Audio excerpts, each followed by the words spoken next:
Specialized Turbo Levo SL Comp Carbon.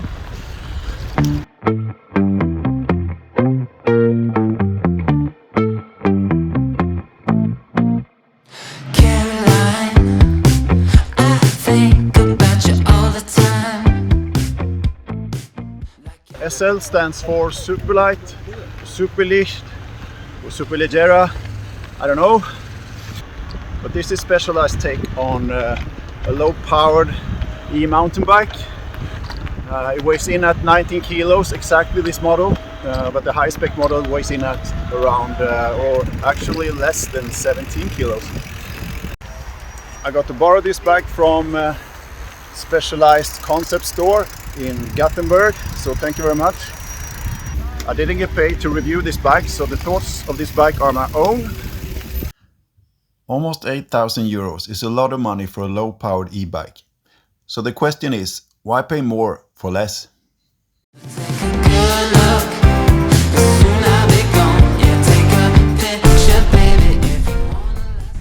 As you may know, this is a Specialized take on low-powered and lightweight bikes. And I didn't really understand that I really wanted one of these bikes until I rode one. And there are three things that separates this bike from full-powered e-mountain bikes that weigh a lot more. And number one is definitely it's more poppy in the jumps. I always overshoot all jumps with this bike, and it definitely feels like a proper normal trail bike and not an e-mountain bike. Number two is that it turns in very well in corners, especially in the tight corners, and it doesn't feel like you have to wrestle the bike through those corners. And the motor is a chapter in itself, and it's a low-powered motor, and what many other reviewers seem to have missed is that it has a 48-volt system, which allows for better efficiency in the motor, and you can also get away with a smaller battery and still have a great range. I have been riding all day, and I think I have at least 70% left, which is really amazing. It's a very smooth motor, and the shifts are extremely smooth. It's a different feeling from riding a full-powered e-mountain bike, where the shifts are kind of brutal actually. But here the shifts are really smooth. I don't know if that's part of the motor control or if it's the SRAM NX group set, but that doesn't matter really. The result is excellent actually. And I really like how the bike shifts under load. It's like driving a car with a DSG gearbox, if you understand what I mean. And it sounds like this.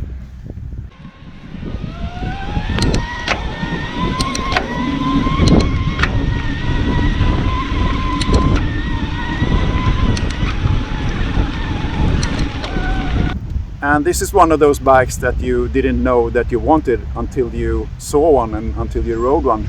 And I definitely think this type of bike has a marketplace. And we will probably see more competitors go this way with lighter weight bikes and smaller motors that feels more like an analog bike. What's not so great is the fork. It's a Fox 34 Rhythm, I think it is. We had a Fox 36 Rhythm as well on this test on another bike, and there was actually quite a big difference there in how they performed. Still, it's not a bad fork, it's just that there are better forks out there.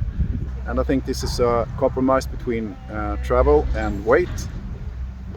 Now, I've been riding this bike on smooth single track trails and enduro track. I also tried a jump line and some cross-country tracks, and I think enduro is not what this bike is about, but it sits very well in the trail segment, I think, both if you look at the travel and the geometry of the bike and the way how it rides as well. There is actually a fourth thing that I forgot to mention that separates this bike from other full-powered e-mountain bikes, and that is how fast it is. Somehow it picks up speed quickly in the descents, and there is no problem to keep up with better riders when riding on single trails. Perhaps it has to do with the not so grippy tires, but I think the weight also contributes to how quickly the bike builds up speed and how it can carry that speed around bends and over jumps. There is also a very noticeable difference over the cutoff limit at 25 km per hour. Ni träffar! Okay, ready, set, go!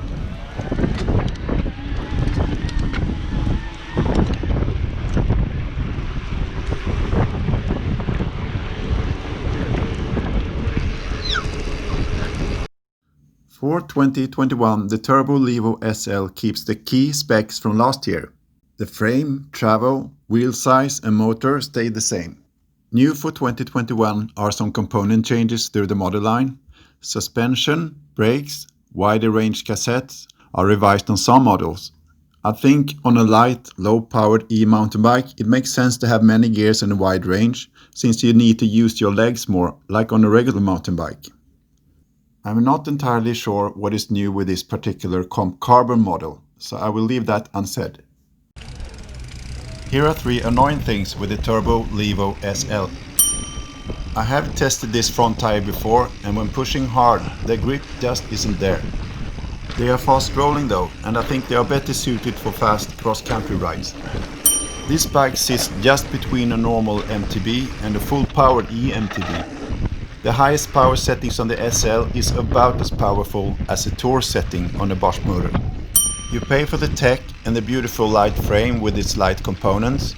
This bike probably does not sell in volumes either, but Specialized have shown us that they can do affordable and awesome bikes such as the Status, as I tested the same weekend.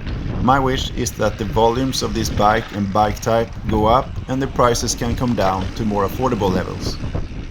Here are 3 good things with the Turbo Levo SL.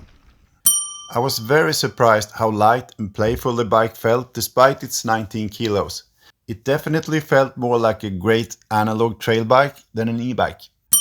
It is quick to accelerate and the drag over 25 km per hour is hardly noticeable, so that is not the limit for this bike as it is for most other e-mountain bikes. A dope, silent, high-tech 48-volt motor with a solid app to tweak it makes this one of the most modern packages today. I've said it before in this review, you probably don't know that you want one until you ride one. It is super poppy and playful, and at least on the flats and downhill, it will leave the other e-mountain bikes in the dust.